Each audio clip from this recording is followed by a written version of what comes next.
Well,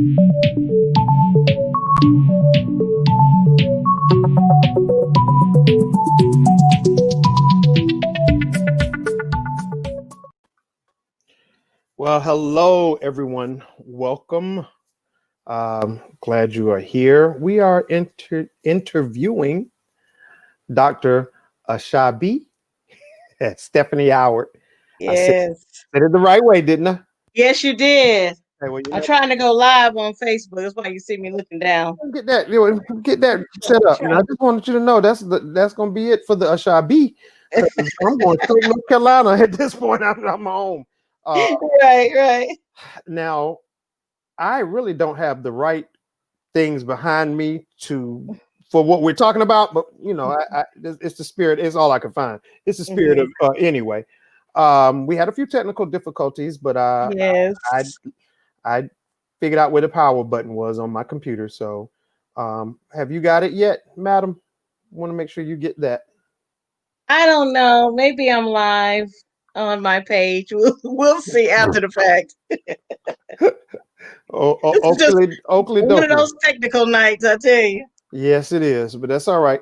We're gonna go on. Somebody is watching, so that's what matters. Let me see if I can do the same. So we are here with Dr. Asabi to talk about, as I said, Black Nativity. You probably see the scroll across the bottom of the screen.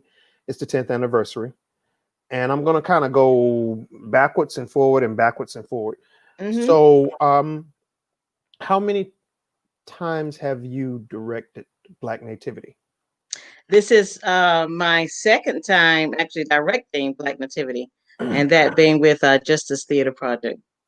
Okay. And it's your second time. Did you feel normally when you direct something, it's a play and it's it hasn't been done previously or whatever, but with this being the 10th anniversary, going into your directing of the play, did you feel a sense of needing to have nostalgia, especially with this being the 10th year, or how did you decide to handle this particular year? Well, it's interesting because this year has been like no other year. So it's, it was almost hard to do things like we have done them normally. It was a new day. It was a new challenge in the face of COVID. I think we were prayerful and bold to continue on with the adjustments we had to make. That being said, I think just the fact that we aim to do it again with those challenges, gives the idea of what has been establishing, continuing. And, the whole idea, there's some things about Black Nativity that just kind of stays the same. I know for me, particularly, Baba Chuck, who was also an artist in resident at Central, I knew him when I was young. I used to go to his workshops when he came to Goldsboro. But then when I got to Central, he was an artist in residence. It was like, oh my goodness, I'm like this close to this man, and I get to see him every week. So of course, for years, Baba Chuck had been involved with the production. So I wanted to keep some of his original choreography and, keep the spirit alive through that. And so that was one way of being reminiscent and respecting the history that has been established with the production. Okay. So I guess I think I said a lot and went around the corner, but I started off with, the year's been crazy, so I don't know. Yes, there were a lot of feelings and intentions of keeping what has been done and adjusting to the new, and always bringing, I try to bring my own unique style in anything that I do. So I think, that was accomplished as well. Well, okay. So you mentioned the challenges and the adjustments. What was the biggest challenge for you with the way this project was done this year?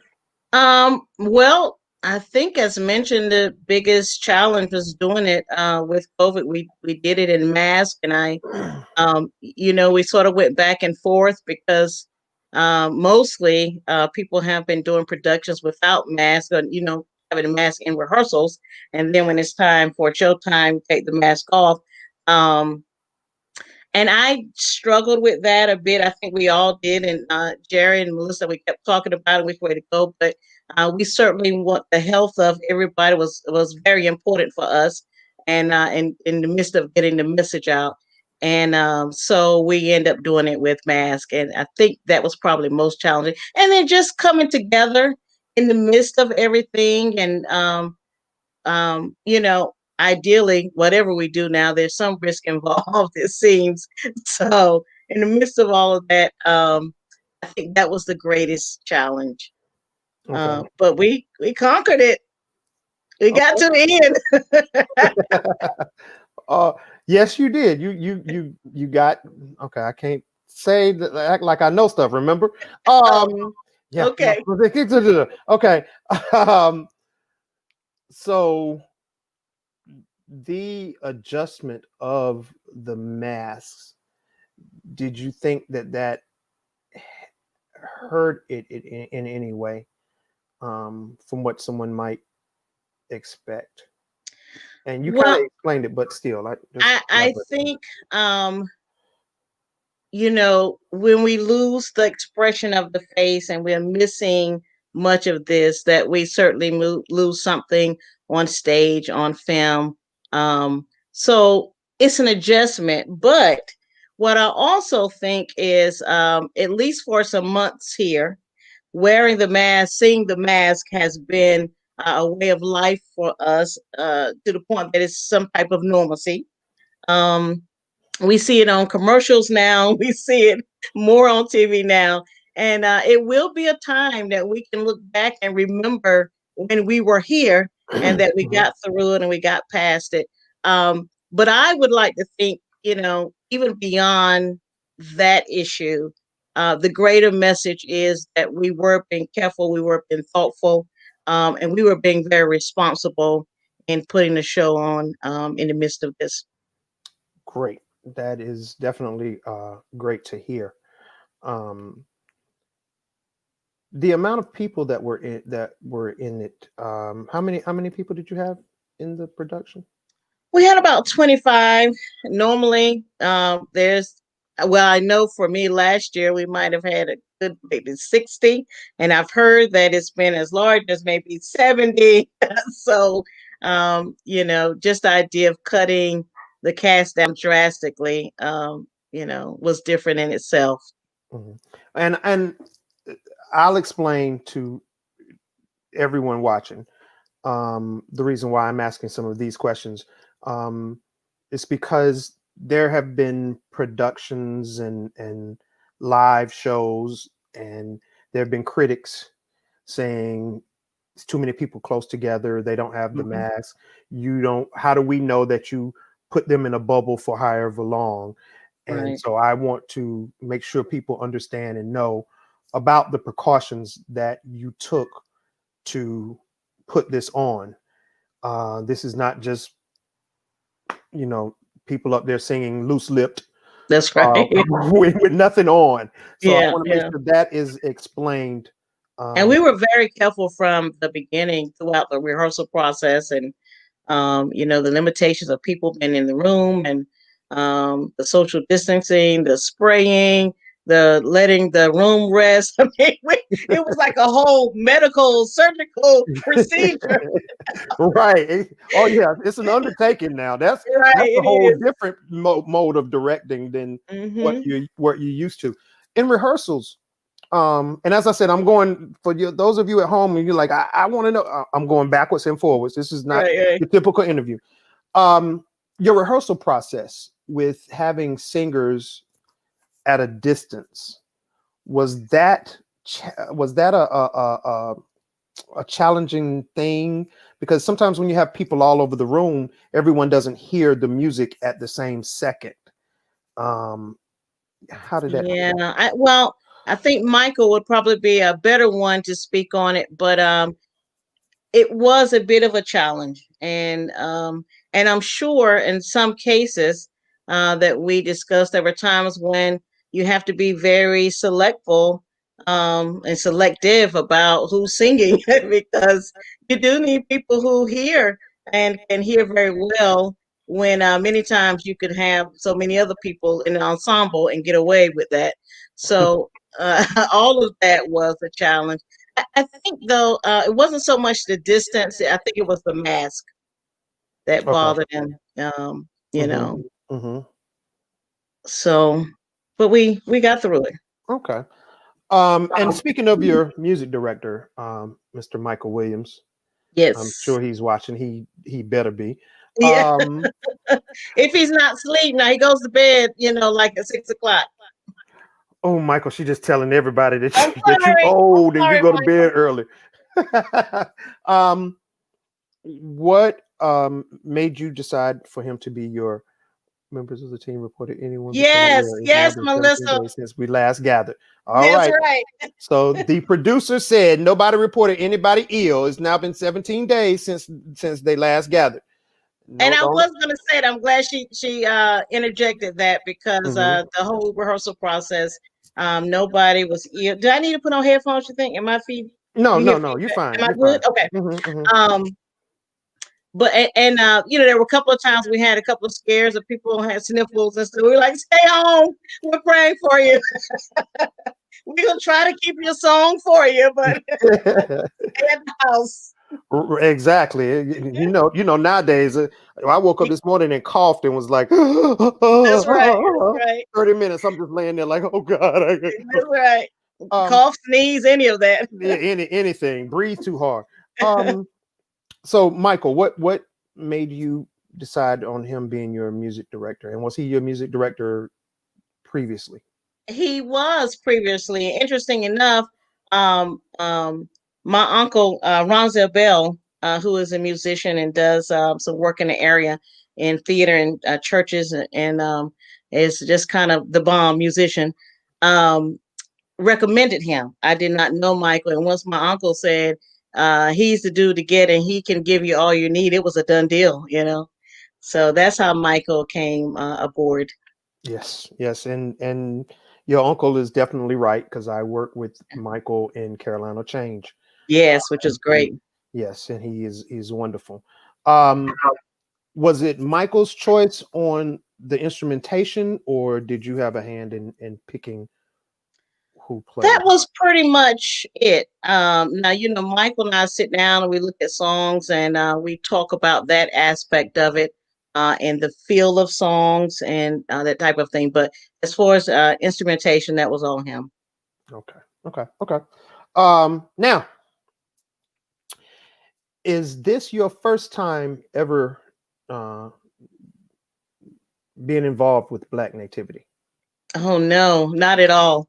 So I didn't Um, know that. so interesting when I think about my past, it makes me feel old, but I'm still quite young. But I've been doing Black Nativity for like years now, like almost like 30 years in one way or another. So I went to A&T undergrad, and at that time we did Black Nativity every year. It was a staple. And just recently have they altered that they were going to do it every other year. So it had been, something that they do it in the community, like in every situation for any church, any theater that does Black Nativity every year. People come, they are committed to it, they support it, they love the story. So it was the same thing with A&T. And so for the 4 years that I was there, I think 3 of those years I was in Black Nativity. And I'm not so much a singer actor, but I was up there singing and dancing the best I could. I think one year I even fell in the pit. I was dancing so hard. I fell in the pit. I was looking up at the musicians. They were looking down at me. And I stayed there because I was afraid that Dr. Flowers, H.D. Flowers was my mentor. And, he didn't play. So I did stay there till after intermission. But I danced myself right off that stage. I did. So, so that was that. And then I worked with the North Carolina Black Repertory Company in Winston-Salem, and they started doing Black Nativity, I want to think in 2000. And so for nearly all of those years, if not all of those years up until this year, I had been a part of their production as well. So even when I was working on my production in Raleigh, I was also still working with the production in Winston. And that was mostly because Mabel Robinson, who is a diva in her own right, she performed in Black Nativity off Broadway in the 60s. Um, and I think she even traveled with it as well. And so she's directing it. She's been a mentor of mine for years. So when she calls, I come. And we have had that relationship for years. And so that has been the case there. And, and I was thinking about this because even before um, A&T, I went to a very Pentecostal church. And it's I think about it, and I don't know that those elders at the time, they probably weren't elders, they probably were young, but they seemed old to me at the time. They would write scripts, I mean, perfectly, like they were playwrights. Now they were oftentimes a little bit scary because it might have been, after the rapture, and we might have had 666 on our forehead or something like that. Yeah. So I mean, you were going to get to the altar one way or another.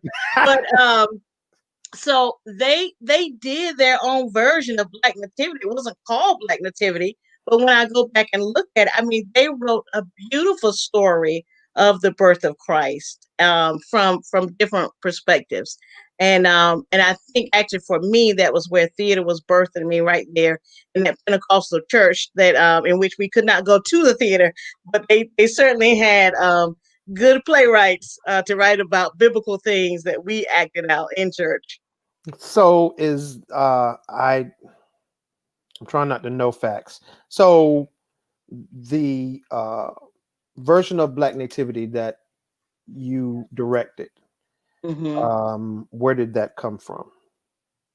Um, the version I directed, I actually wrote, and which was fun to do. I don't really credit myself as a playwright, but I have written quite a few plays, and and one of my specialty plays, I believe, would be biblical based or gospel plays.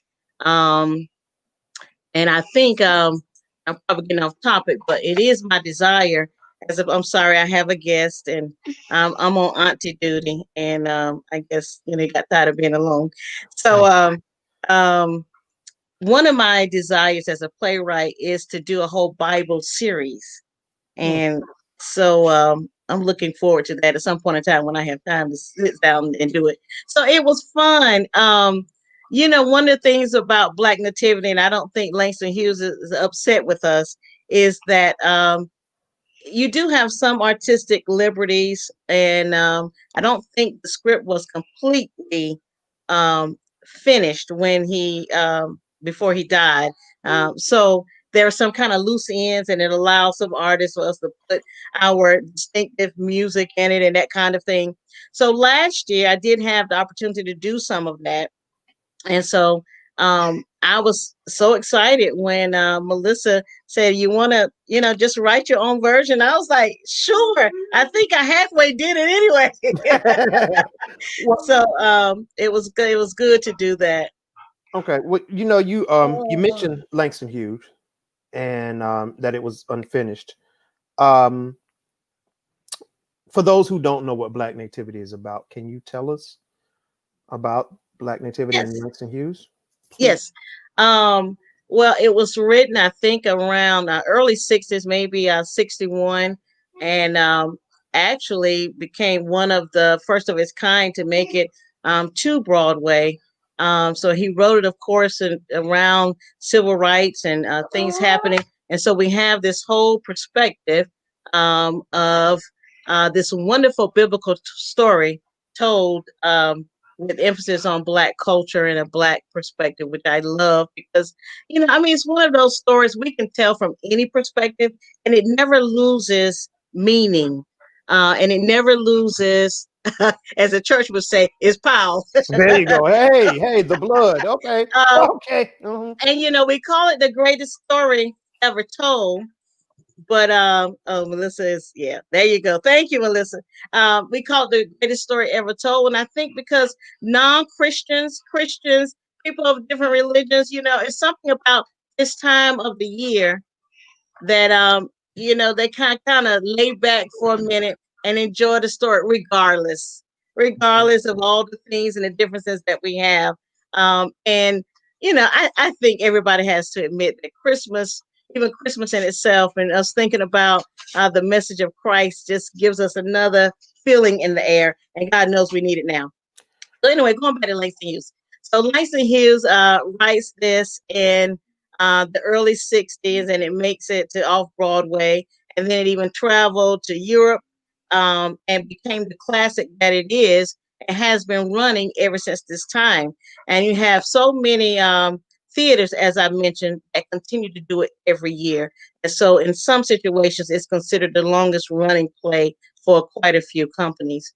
Um, so for him, it was very basic. There were a couple of songs that were written. I'm sorry, I'm dealing with this little boy. Please go back upstairs. It's because Jaden. Leave him alone. The dog is down here with me too. The dog and the child. So um going back to Langston. So yeah, so it became this wonderful thing that unfortunately he was able to see all the success of it before he passed. But and now it's done all over the world in different versions of it. So I appreciate that so much. And there are even some original things that I try to keep. For example, in his original production, the angel, the birthing of Christ is done to African drums, and so we still keep that going. And it was very basic, and his idea was to tell the story. It wasn't a lot of spectacle, it wasn't a lot of lights.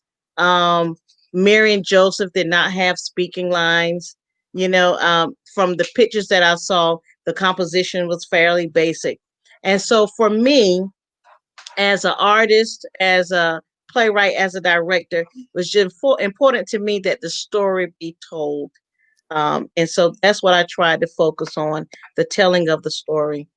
And so, of course, it's Langston inspired, but it's my words, and it's Bible, and it's Bible. So it's always fun to find another way to tell a biblical story.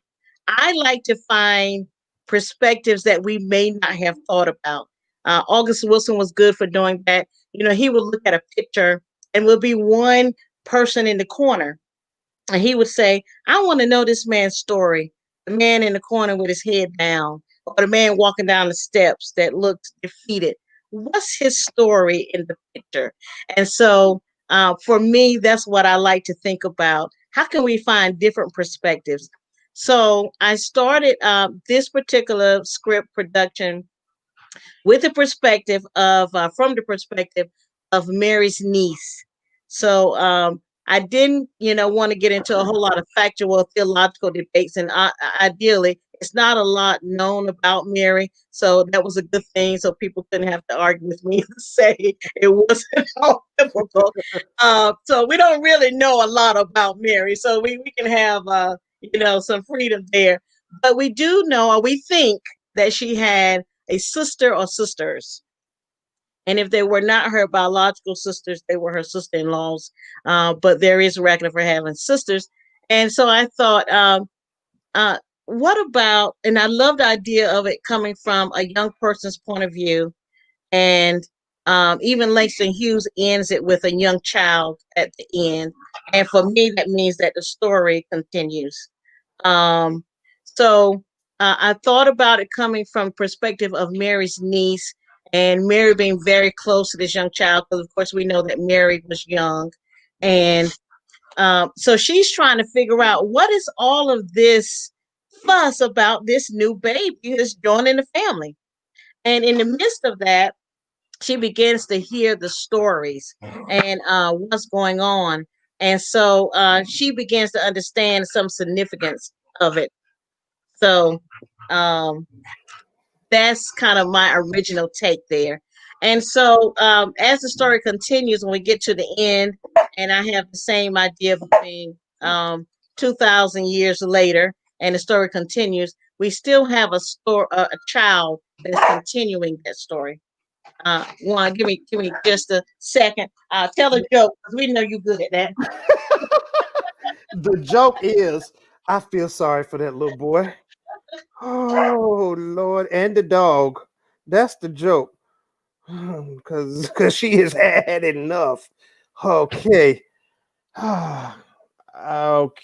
Ooh, wow. Okay, I'm You got back. okay. Well, look, let me ask another I question. hope you didn't hear the busting in the background. Because I done told people at home I feel sorry for the child and the dog because it's about to be all up in there. They don't even know. I'm thinking about is the coffee commercial where the child is behind the woman like this and she just keep Right. moving like go somewhere. And I was That's waiting for right. you to say you had this look one time. I was like, okay, do I mute her mic now or do I need to wait? Okay. Right, right. All right. We're gonna get back to it. Now you had a West African storyteller. Is Yes. that something new? That That is new. That is new. mhm. So let me tell you the thing about me. So my fiance says that anytime I do a show, I have to bring Africa in it. And at first I thought, well, he was exaggerating, but there may be some truth. He said, I don't know how you figure out, but there's a way you always bring God in Africa in any show that may not have anything to do with either. But if there is a way to be true to the script and find a way, that would be one of my unique styles to include some sense of spirituality because I think the core of us, that's what we are, and we can find that in anything. And yes, I think when the opportunity presents itself, I like to bring in our African heritage.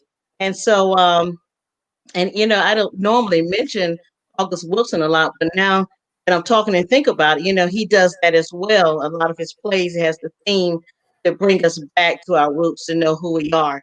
And so maybe that's something I have done consciously and unconsciously. So yes, if I can find a way, I am going to bring in Africa some kind of way and some heritage. And so we have the African griot, who of course is the storyteller of the African tribe traditionally.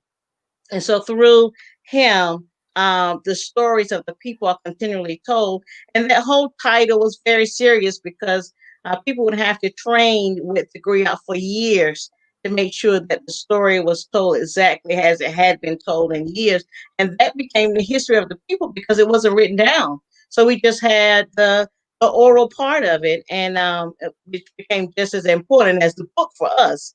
And so when we talk about this story that continues, and I think in one of the lines I talk about the story being told over and over again, and so there's no ending to it.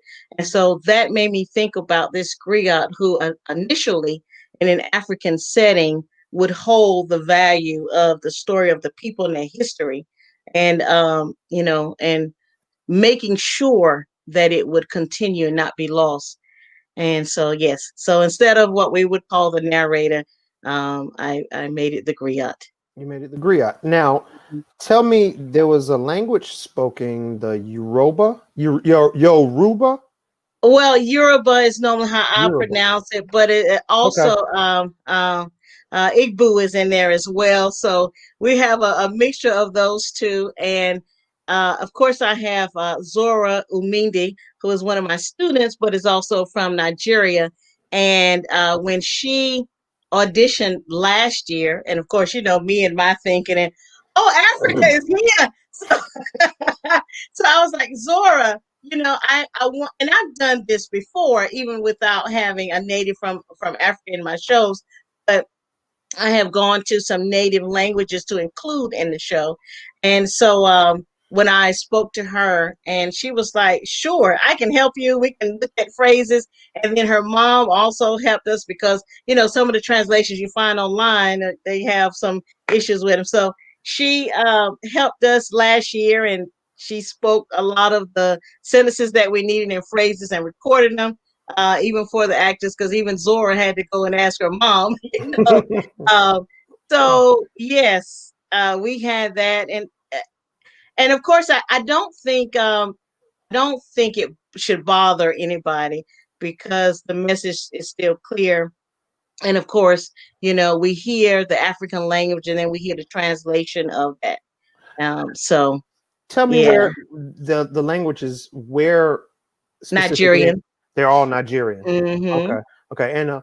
And speaking of, Zora said that the mask took a bit of a toll, but that they prevailed for the greater good. So Yes. Oh, I see her. I should have known. She's always watching. I never tell her these things, but she's always oh, watching. she, I didn't know she gonna I find know, you. and she was one of my main ones I was fussing at, and I get it because when you're singing, you want to get that sound out, and you know how it would sound without the mask.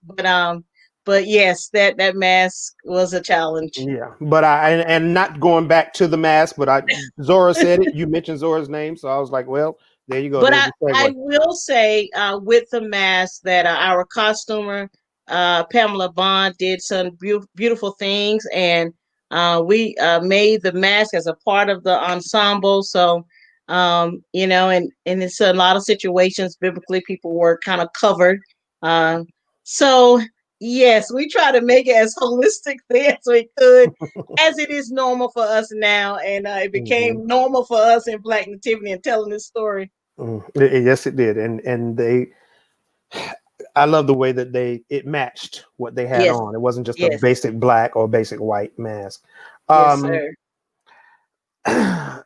a question that was asked: Yes, what significance does telling this story this year feel against the pandemic and the Black Lives Matter movement? yeah. Oh gosh, so much. It means so much against all of that. I mean, with the Black Lives movement, I think my personal thought was with that is somehow I felt like and still feel like in many situations that our voices are not heard, not because we're not speaking, but somehow they're still not heard. And as an educator, as an African American person, as a playwright, as all of those things, as an artist, I'm always thinking, what else can I do for our voices to be heard, or what else can we say? I mean, what else? What else? It's what I feel. Um, so yes, in the face of Black Lives Matter and the themes that we have gone through recently, I think it is important that however we can represent, however we can be heard, um, take the opportunity to do it from our perspective. So in that way, it becomes very important. And for the pandemic, just the idea of trying to have some sense of normalcy. Um, I was just thinking as I was going through the department store. They play all the Christmas music so you can buy more, and I was singing Christmas songs that I wouldn't normally even sing. Um, and I was just bobbing along and thinking, "Oh, this is nice." Um, but that is what Black Nativity has always done for me. It has always brought the season early, and brought the joy early for me, and being kind of just enthralled in it, and absorbed in it in rehearsal and hearing the songs over and over and over. It just becomes this labor of love, if you want to call it. So all of that meant so much more this year with what we have been through. Yeah. Um, oh, Yes, that was written. Was that that's it? right. Thank you, Zora. Thank you, Zora, for telling me. Now, Zora, change that picture because I'm not. I don't like that picture that I see next to it. So I you was need gonna to. say, I'm just gonna text her after the show. Oh no, you know me. I'm not waiting. Right. Please get her now. I work with her. Please. Okay. Mm-mm. Um. So you stepped into not only a tradition in culture, as far as the Black Nativity goes, because Winston-Salem, Greensboro, Durham, Raleigh, they each have their own Black Nativity. But you also stepped into a tradition for Justice Theater Project. Um, there have only been 3 directors, and they were all female. Um, did you feel a sense of you had to do things a certain way, or that you felt like you're going to break out from what had been done? How was that for you, stepping into that role that had already been done 8 times previously?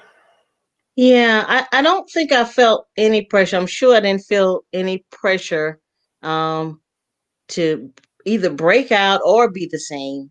The only pressure I felt was that it be as good. That was my aim anyway, and that is in respect to what had been done, and I was able to view some of the previous ones, and and Deb and all the other cast did such a beautiful job. Um, and then of course Jamaica coming in, who was a former student of mine before me, and keeping it going. So that would be the only pressure I felt, and as I mentioned, that was to give respect to the productions and to the directors before me. Okay. Um, now, you mentioned Deb Royals Mazurk, who was the director for the first 7 years. Say eight, Hmm. 7, 8, 9, yeah, 7 years. Yeah. And then Jamaica Holloway Burrell, who Hmm. was director for the 8th year, and then you came in. Um, I know that because of the fact that it's virtual and it's recorded, you couldn't use a lot of the songs. And that has nothing to do, everybody, that has nothing to do with Justice Theater Project. Sometimes people don't want their stuff recorded and put out. So that it is what it is. But were were there any songs that you really wanted in that didn't get in? I'm just gonna get personal on that Oh gosh, I don't know now. I can't remember. I don't one. think so. I don't think so. And Michael was very resourceful. I think last year it may have been a song or two that we could not reach the Mhm, person to get permission. mhm, Um, but for the most part, the songs that had been done, he reached out, and we're doing it legally, y'all. We got permission, and we're doing it the right way. And and I think there might have been even one or two that he reached out to the original composer to ask could he do it, but he did another composition of it. He did his own original take on it. So I can't think of one right off that mhm. stands out big and tall for me. Okay, well, you kind of told what I wanted to tell, that Oh, okay. Michael did his own arrangements. I was trying to get it Yes, out without yes, actually yes. without you see I gotta go No, round ways you're right. Okay, I got you. because I was there. So, but I'm like Yeah, I gotta act like that's I'm like right. That's right. Yes, um yes. So he did okay. some original things, and Okay. Um, dancing. yes, yes. Let's talk So about the dancing. yeah, so I had, I called my production staff, my dream team, my artistic partners, and many of them actually work with me at NCCU, and I feel so blessed that the people that I work with my day to day job that I see, all the time, that I can actually go out in the world and we still work together, and we just have a great type of relationship. And so my choreographers, Dr. Christy Johnson, she's doctor now, just recently finished her dissertation and defended it, who works at Central in the theater department and our dance division. And then we also had Miss Toya Chinflu, who is an adjunct at Central in dance. So I was just so blessed to have both of them for the choreography. And to get my vision when I had one. So yeah, so they are the bomb. They're the bomb. And I enjoy that, and they're even dancing in it. So, all of that's just good stuff. Okay, okay.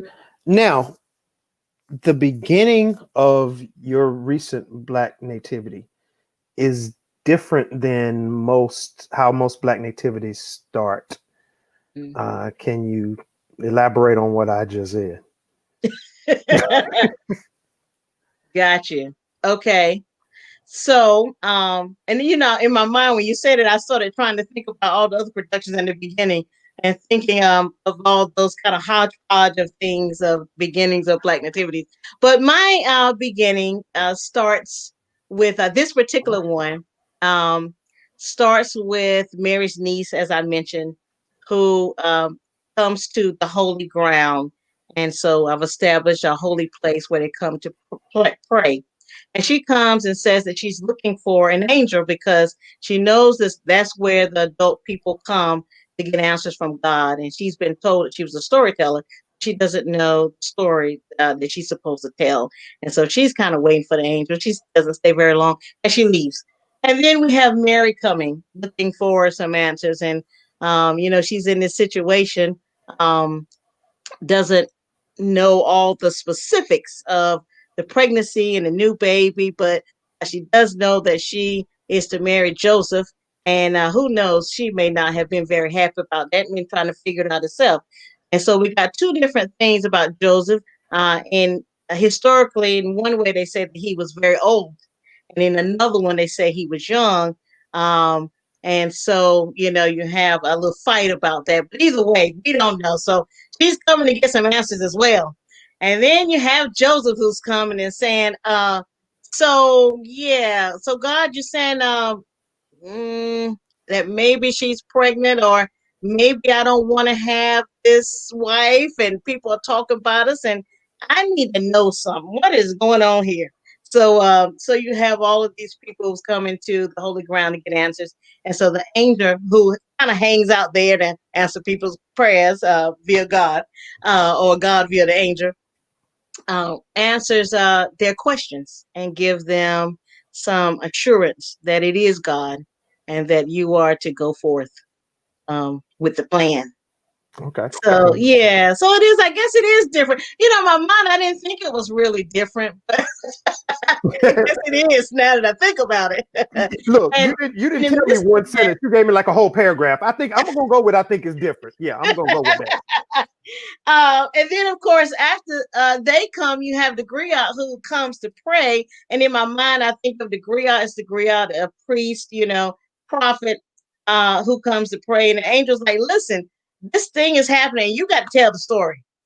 So this is your mission, and you got to keep the story going. So, and I had a good time. And one of the things I wanted to bring out in the script would be relationships. So, of course, I mentioned Mary's sister, who we see, but we also see Elizabeth, and we know that biblically they were cousins and were close. We know that when Mary found out about the angel, came to her, and Mary said, "I got to go tell Elizabeth," and so she runs, or maybe not runs, because I think it's about 2 hours away. She goes to Elizabeth to tell her the news. And of course, at that time, Elizabeth is having her own news because as an older person, she's now having a baby. That miracle has been fulfilled for her. And so they have this moment that they can share in this miracle, miraculous time in their life. And Mary stays for months with Elizabeth in the real story before she's able to, before she has to leave with Joseph and go to Bethlehem.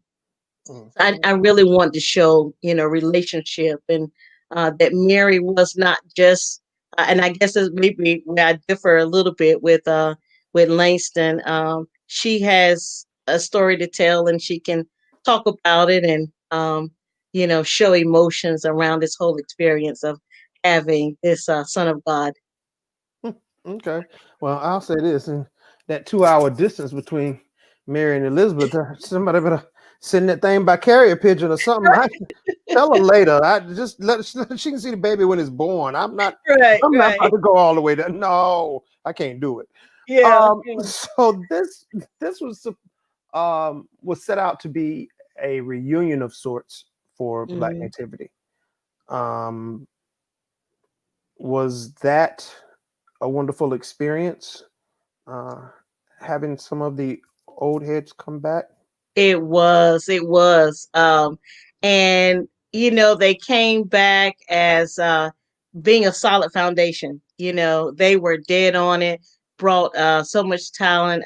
Connie is one of those who had not been in the show, I don't think, well, at least not last year, and I wasn't sure the last time, but she came back strong as if she had not left, and we connected very strongly as well. So it was good. And then, of course, you had several who had just been in the show for years. Even last year, I had met many of them who had been doing it for years already. And so that was great for me because, here again, I'm walking on the foundation that they have established or that has been established. So, Okay. yeah.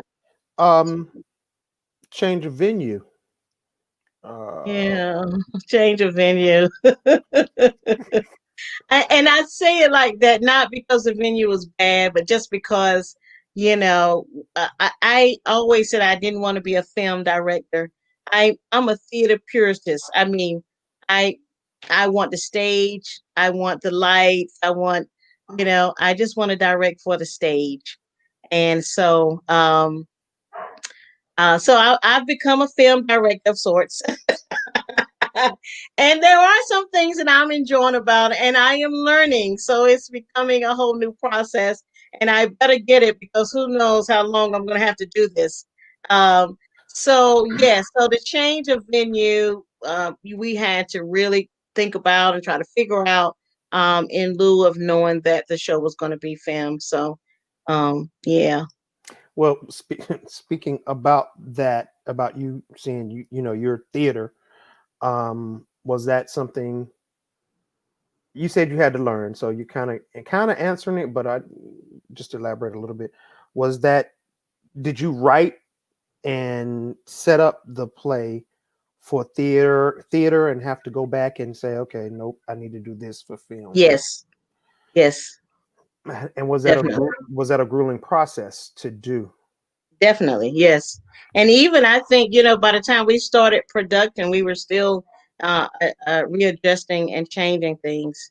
Mhm. Um, so And yeah.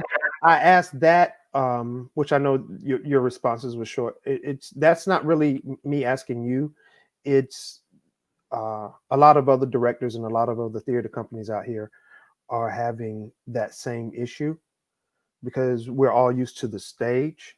Mm-hmm. And so being used to the stage, you don't have any straight lines.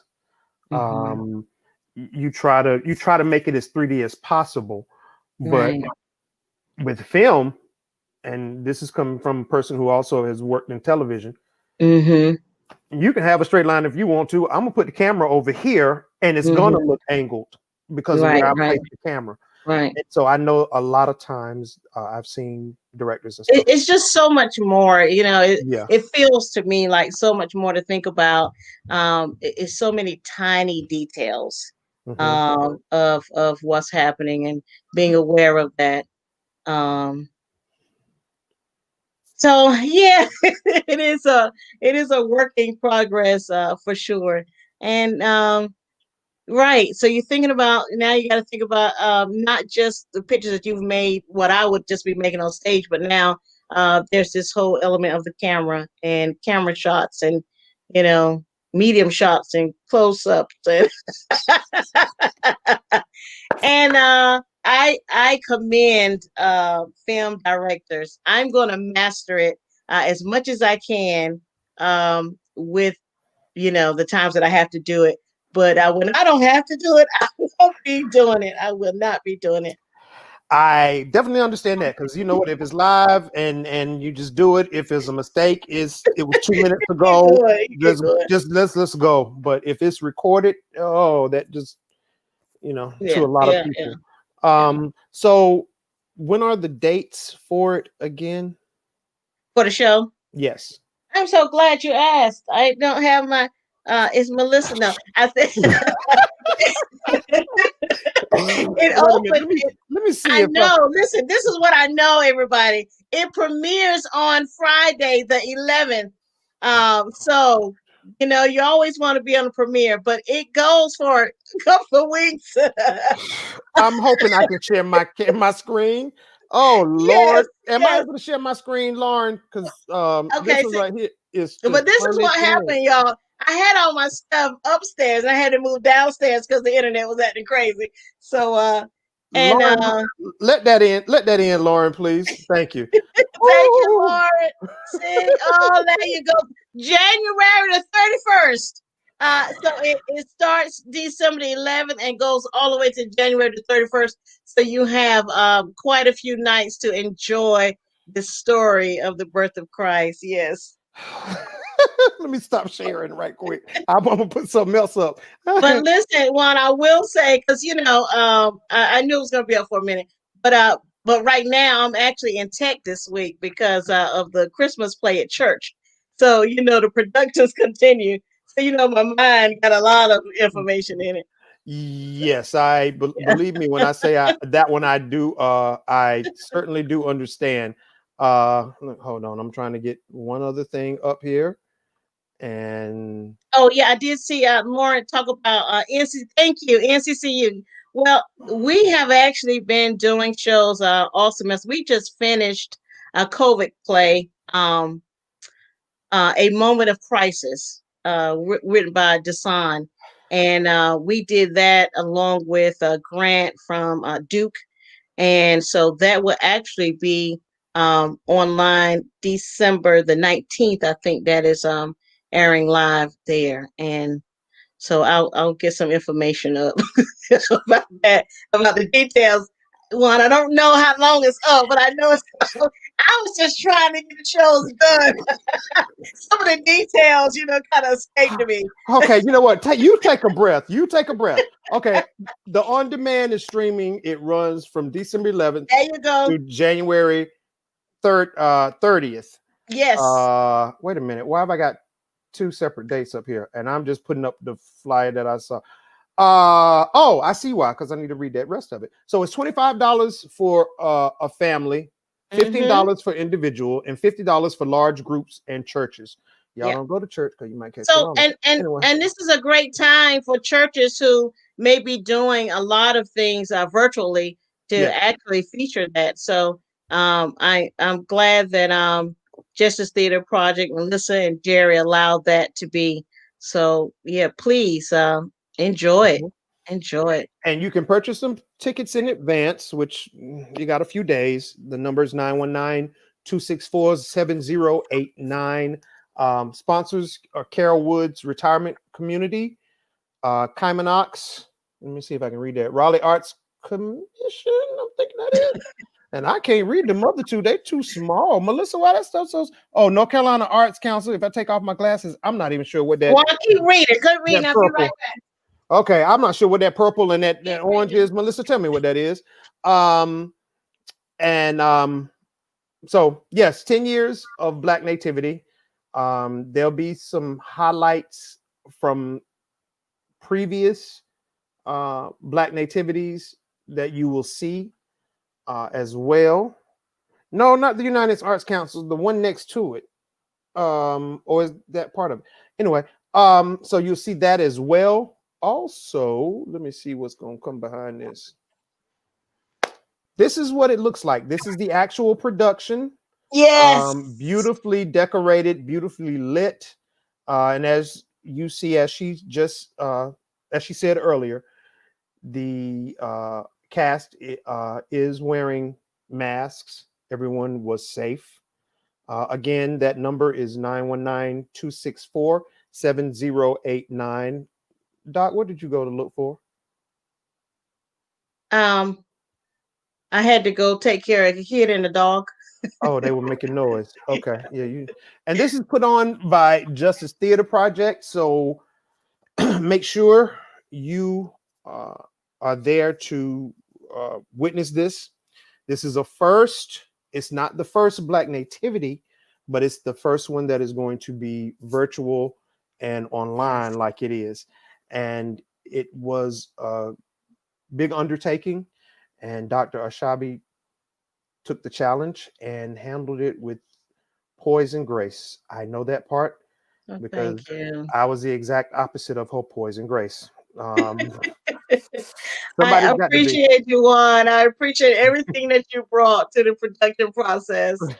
And I also appreciate Melissa and Jerry for trusting me with this. Yes. So you can either go to www.thejusticetheaterproject.org, or you can contact them at 919-264-7089.